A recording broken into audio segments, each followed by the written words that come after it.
I found my pupil sufficiently docile, though disinclined to apply. She had not been used to regular occupation of any kind. I felt it would be unjudicious to confine her too much at first, so when I had talked to her a great deal, and got her to learn a little, and when the morning had advanced to noon, I allowed her to return to her nurse. I then proposed to occupy myself till dinner time in drawing some little sketches for her use. As I was going upstairs to fetch my portfolio and pencils, Mrs. Fairfax called to me. "Your morning school hours are over now, I suppose," said she. She was in a room the folding doors of which stood open. I went in when she addressed me. It was a large, stately apartment with purple chairs and curtains, a Turkey carpet, walnut-panelled walls, one vast window rich in stained glass, and a lofty ceiling, nobly moulded. Mrs. Fairfax was dusting some vases of fine purple spar, which stood on a sideboard. "What a beautiful room!" I exclaimed as I looked around, for I had never before seen any half so imposing. "Yes, this is the dining room. I have just opened the window to let in a little air and sunshine, for everything gets so damp in apartments that are seldom inhabited. The drawing room yonder feels like a vault." She pointed to a wide arch corresponding to the window, and hung like it with a Tyrian-dyed curtain, now looped up. Mounting to it by two broad steps, and looking through, I thought I caught a glimpse of a fairy place, so bright to my novice eyes appeared the view beyond. Yet it was merely a very pretty drawing room, and within it a boudoir, both spread with white carpets on which seemed laid brilliant garlands of flowers, both sealed with snowy mouldings of white grapes and vine leaves, beneath which glowed in rich contrast crimson couches and ottomans, while the ornaments on the pale Parian mantelpiece were of sparkling Bohemian glass, ruby red, and between the windows large mirrors repeated the general blending of snow and fire. "In what order you keep these rooms, Mrs. Fairfax," said I. "No dust, no canvas coverings. Except that the air feels chilly, one would think they were inhabited daily." "Why, Miss Eyre, though Mr. Rochester's visits here are rare, they are always sudden and unexpected, and as I observed that it put him out to find everything swatted up, and to have a bustle of arrangement on his arrival, I thought it best to keep the rooms in readiness." "Is Mr. Rochester an exacting, fastidious sort of man?" "Not particularly so, but he has a gentleman's tastes and habits, and he expects to have things managed in conformity to them." "Do you like him? Is he generally liked?" "Oh yes, the family have always been respected here.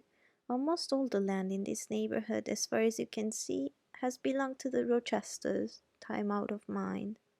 "Well, but, leaving his land out of the question, do you like him? Is he liked for himself?" "I have no cause to do otherwise than like him, and I believe he is considered a just and liberal landlord by his tenants, but he has never lived much amongst them." "But has he no peculiarities? What, in short, is his character?" "Oh, his character is unimpeachable, I suppose. He is rather peculiar, perhaps. He has travelled a great deal, and seen a great deal of the world, I should think. They say he is clever, but I never had much conversation with him." "In what way is he peculiar?" "I don't know. It is not easy to describe. Nothing striking, but you feel it when he speaks to you. You cannot be always sure whether he is in jest or in earnest, whether he is pleased or the contrary. You don't thoroughly understand him, in short. At least I don't. But it is of no consequences. He is a very good master." This was all the account I got from Mrs. Fairfax of her employer and mine. There are people who seem to have no notion of sketching a character, or observing and describing silent points, either in persons or things. The good lady evidently belonged to this class. My queries puzzled, but did not draw her out.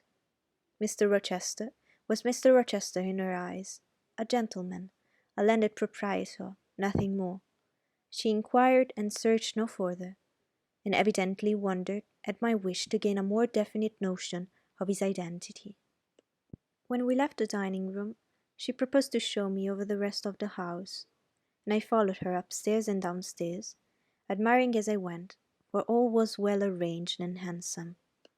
The large front chambers I thought especially grand, and some of the third-story rooms, though dark and low, were interesting for their air of antiquity. The furniture, once appropriated to the lower apartments, had from time to time been removed here, as fashions changed, and the imperfect light entering by the narrow casements showed bedsteads of 100 years old, chests in oak or walnut, looking with their strange carvings of palm branches and cherubs' heads, like types of the Hebrew ark. Rows of venerable chairs, high-backed and narrow, stools still more antiquated, on whose cushioned tops were yet apparent traces of half-effaced embroideries, wrought by fingers that for 2 generations had been coffin dust. All these relics gave to the third story of Thornfield Hall the aspect of a home of the past, a shrine of memory. I liked the hush, the gloom, the quaintness of these retreats in the day, but I by no means coveted a night's repose on one of those wide and heavy beds, shut in, some of them, with doors of oak, shaded, others, with wrought old English hangings crusted with thick work, portraying effigies of strange flowers, and stranger birds, and strangest human beings, all of which would have looked strange indeed by the pallid gleam of moonlight. "Do the servants sleep in these rooms?" I asked. "No, they occupy a range of smaller apartments to the back. No one ever sleeps here. One would almost say that if there were a ghost at Thornfield Hall, this would be its haunt." "So I think you have no ghost, then?" "None that I ever heard of," returned Mrs. Fairfax, smiling. "Nor any traditions of one? Lone legends or ghost stories?" "I believe not, and yet it is said the Rochesters had been rather a violent than a quiet race in their time. Perhaps, though, that is the reason they rest tranquilly in their graves now."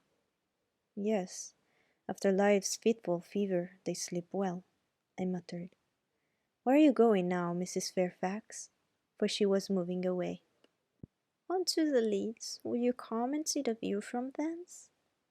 I followed still, up a very narrow staircase to the attics, thence, by a ladder and through a trap-door, to the roof of the hall. I was now on a level with the crow colony, and could see into their nests.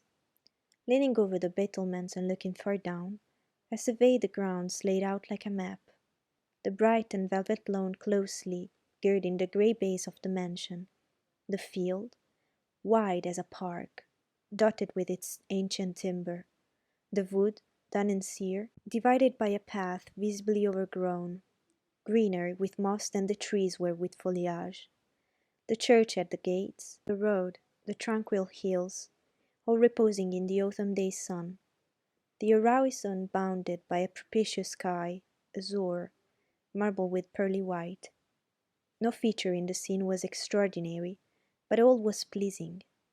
When I turned from it and repassed the trap-door, I could scarcely see my way down the ladder. The attic seemed black as a vault, compared with that arch of blue air to which I had been looking up, and to that sunlit scene of grove, pasture, and green hill, of which the hall was the centre, and over which I had been gazing with delight. Mrs. Fairfax stayed behind a moment to fasten the trap-door. I, by dint of groping, found the outlet from the attic, and proceeded to descend the narrow garret staircase. I lingered in the long passage to which this led, separating the front and back rooms of the third story, narrow, low, and dim, with only one little window at the far end, and looking, with its 2 rows of small black doors all shut, like a corridor in some Bluebeard's castle. While I paced softly on, the last sound I expected to hear in so still a region, a laugh, struck my ear. It was a curious laugh, distinct, formal, mirthless. I stopped. The sound ceased, only for an instant. It began again louder, for at first, though distinct, it was very low. It passed off in a clamorous peal that seemed to wake an echo in every lonely chamber, though it originated but in one, and I could have pointed out the door whence the accents issued. "Mrs. Fairfax!" I called out, for I now heard her descending the great stairs. "Did you hear that loud laugh? Who is it?" "Some of the servants, very likely," she answered. "Perhaps Grace Poole." "Did you hear it?" I again inquired. "Yes, plainly. I often hear her. She sews in one of these rooms. Sometimes Leah is with her. They are frequently noisy together." The laugh was repeated in its low, syllabic tone, and terminated in an odd murmur. "Grace!" exclaimed Mrs. Fairfax. I really did not expect any Grace to answer, for the laugh was as tragic, as preternatural a laugh as any I have ever heard, and, but that it was high noon, and that no circumstance of ghostliness accompanied the curious cachinnation, but that neither scene nor season favoured fear, I should have been superstitiously afraid. However, the event showed me I was a fool for entertaining a sense even of surprise. The door nearest me opened, and a servant came out, a woman of between 30 and 40, a set, square-made figure, red-haired, and with a hard, plain face. Any apparition less romantic or less ghostly could scarcely be conceived. "Too much noise, Grace?" said Mrs. Fairfax. "Remember directions." Grace curtsied silently and went in. "She is a person we have to sew and assist Leah in her housemaid's work," continued the widow. "Not altogether unobjectionable in some points, but she does well enough. By the by, how have you got on with your new pupil this morning?" The conversation, thus turned on Adele, continued till we reached the light and cheerful region below. Adele came running to meet us in the hall, exclaiming, "Mesdames, vous êtes servies," adding, "J'ai bien faim, moi." We found dinner ready, and waiting for us in Mrs. Fairfax's room.